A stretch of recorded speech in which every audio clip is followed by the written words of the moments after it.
യുഎസിലേക്ക് migrate ചെയ്യാൻ എളുപ്പമാർഗ്ഗങ്ങളിലൊന്നായിരുന്നു CP1 app. Visa നടപടികൾ കൂടുതൽ എളുപ്പത്തിലാക്കുന്ന ഈ ആപ്ലിക്കേഷൻ്റെ പുതിയ മാറ്റങ്ങളുമായി എത്തിയിരിക്കുകയാണ് US ഭരണകൂടം. അനധികൃത കുടിയേറ്റങ്ങൾക്കെതിരെ കടുത്ത നിയമങ്ങളാണ് ട്രംപ് എടുത്തു പോരുന്നത്. ഇതിന് ആക്കം കൂട്ടുന്ന നടപടിയാണ് ഇപ്പോൾ CPB1 ആപ്പിന് പകരം പുതിയ രൂപത്തിലെത്തുന്ന CPB അഥവാ customs and border protection home app. രാജ്യത്ത് നിയമവിരുദ്ധമായി താമസിക്കുന്ന വിദേശികൾക്കായി CPB ഹോം ആപ്പ് DHS പുറത്തിറക്കുന്നതായി യുഎസിൻ്റെ ഹോംലാൻഡ് സെക്യൂരിറ്റി സെക്രട്ടറി ക്രിസ്റ്റി നോയും ഔദ്യോഗികമായി ഇന്നലെ പ്രഖ്യാപിച്ചിരുന്നു. നേരത്തെ തന്നെ CPB1 ആപ്പിലൂടെയുള്ള അഭയാർത്ഥി അപേക്ഷകളും അപ്പോയിൻമെൻറ്റുകളും റദ്ദാക്കിയതായി ഫെഡറൽ ഏജൻസി വ്യക്തമാക്കിയതാണ്. ഇതോടെ യുഎസിലേക്ക് ചേക്കേറാൻ കാത്തിരുന്ന നിരവധി പേർക്കാണ് അവസരം നഷ്ടമാക്കിയത്.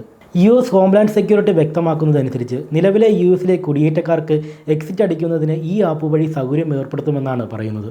വ്യക്തമായി പറഞ്ഞാൽ അനധികൃതമായി കുടിയേറുന്നവർക്ക് ഈ ആപ്പ് വഴി തിരികെ പോകാനുള്ള നടപടികൾ സ്വീകരിച്ചാൽ പിന്നീട് രാജ്യത്തേക്ക് നിയമാനുസൃതമായി അപേക്ഷിക്കാൻ കഴിയും. എന്നാൽ അനധികൃത കുടിയേറ്റക്കാർ ഈ വഴി സ്വമേധയാ രാജ്യത്തിന് പുറത്തു കടക്കാതെ ഭരണകൂടം കണ്ടെത്തിയാൽ രാജ്യത്തേക്ക് ഒരിക്കലും തിരിച്ചു വരാൻ സാധിക്കില്ല. ട്രംപ് അധികാരത്തിൽ വരുന്ന ആദ്യ ടൈമിലാണ് US ആഭ്യന്തര സുരക്ഷാ വകുപ്പ് ഇമിഗ്രേഷൻ പ്രോസസ്സ് എളുപ്പത്തിൽ നടക്കുന്നതിനായി CPB1 ആപ്പ് ലോഞ്ച് ചെയ്യുന്നത്. വിസ നടപടികൾ കാര്യക്ഷമമായി നടത്തുന്നതിനായി ആപ്പ് സൗകര്യപ്രദമാകുമെന്നാണ് അന്ന് വ്യക്തമാക്കിയിരുന്നത്. എന്നാൽ ബൈഡൻ സർക്കാർ അധികാരത്തിൽ വരുമ്പോൾ ആപ്ലിക്കേഷൻ ഉപയോഗിച്ച് നിരവധി വരുന്ന അനധികൃത കുടിയേറ്റക്കാർ രാജ്യത്തേക്ക് എത്തിയതായാണ് ട്രംപ് ഇപ്പോൾ ഉന്നയിക്കുന്നത്. അമേരിക്കയിലുടനീളമുള്ള പ്രത്യേകിച്ച് യുണൈറ്റഡ് സ്റ്റേറ്റ്സിലെ മയക്കുമരുന്ന് കടത്ത് ശൃംഖലകളിൽ കാര്യമായ സ്വാധീനമുള്ള ക്രിമിനൽ സംഘടനയായ മെക്സിക്കൻ കാർട്ടലുകൾ ഈ ആപ്പ് വഴി അനധികൃതമായി കടക്കുന്നെന്ന് ട്രംപ് നേരത്തെ ബൈഡൻ സർക്കാരിനെതിരെ ആരോപണം ഉന്നയിച്ചിരുന്നു. 1 ദശലക്ഷത്തിലധികം കുടിയേറ്റക്കാർ നിയമവിരുദ്ധമായി യുണൈറ്റഡ് സ്റ്റേറ്റ്സിലേക്ക് പ്രവേശിക്കാൻ ബൈഡൻ ഭരണകൂടം അനുവദിച്ചതായാണ് അവർ വ്യക്തമാക്കുന്നത്. ഇക്കാര്യം ആഭ്യന്തര സുരക്ഷാ സെക്രട്ടറി ക്രിസ്റ്റി നോയും കൂടി വ്യക്തമാക്കിയതോടെ ട്രംപിൻ്റെ ഭാഗത്തിന് ഒന്നുകൂടി ആക്കം കൂട്ടുകയാണ് ഉണ്ടായത്. സദേൺ ബോർഡർ വഴി 1500 താഴിൽ വരുന്ന സ്ലോട്ടിലേക്ക് ദിനംപ്രതി നിരവധി ആളുകളാണ് ഓരോ സമയം രാജ്യത്തേക്ക് കടക്കാനായി ശ്രമങ്ങൾ നടത്തിക്കൊണ്ടിരിക്കുന്നത്. പ്രധാനമായും യുഎസിലേക്ക് അഭയാർത്ഥികൾ എത്തുന്നത് മെക്സിക്കോ അതിർത്തി വഴിയാണ്. ആദ്യ ശ്രമത്തിൽ അതിർത്തി വഴി എത്തിയ ശേഷം പിന്നീട് പലരും അനുമതിക്കായി കാത്തിരിക്കും. കൂടാതെ ട്രംപിൻ്റെ റീമെയിനിങ് മെക്സിക്കോ പോളിസിയും അതിർത്തിയിൽ ഇക്കൂട്ടർക്ക് തിരിച്ചടിയായിരുന്നു.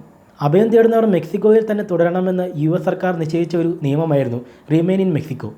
ഇത് തീർപ്പാക്കുന്നതുവരെ യുഎസിലേക്ക് പ്രവേശിക്കപ്പെടുന്നതിന് പകരം അഭയാർത്ഥികൾക്ക് മെക്സിക്കോയിൽ കാത്തിരിക്കേണ്ടി വന്നിരുന്നു.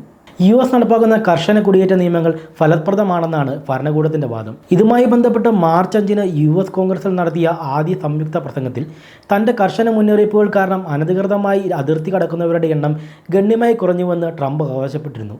ഡെമോക്രാറ്റുകൾ പൊതുവെ അഭയാർത്ഥി പ്രവേശനത്തിൻ്റെ കാര്യത്തിൽ മാനുഷികമായ പരിഗണന നൽകാറുണ്ട്. എന്നാൽ ട്രംപിൻ്റെയും റിപ്പബ്ലിക്കൻ പാർട്ടിയുടെയും എതിർ നടപടികൾ പൊതുവെ വിമർശനങ്ങൾക്ക് ഇടവച്ചിരുന്നു. രാജ്യസുരക്ഷയുടെ പേരിൽ അഭയാർത്ഥികളുടെ അവകാശങ്ങളിൽ കടന്നുകയറ്റമാണ് ട്രംപ് നടത്തുന്നതെന്നാണ് പ്രധാനമായും ഇവർ പറയുന്നത്.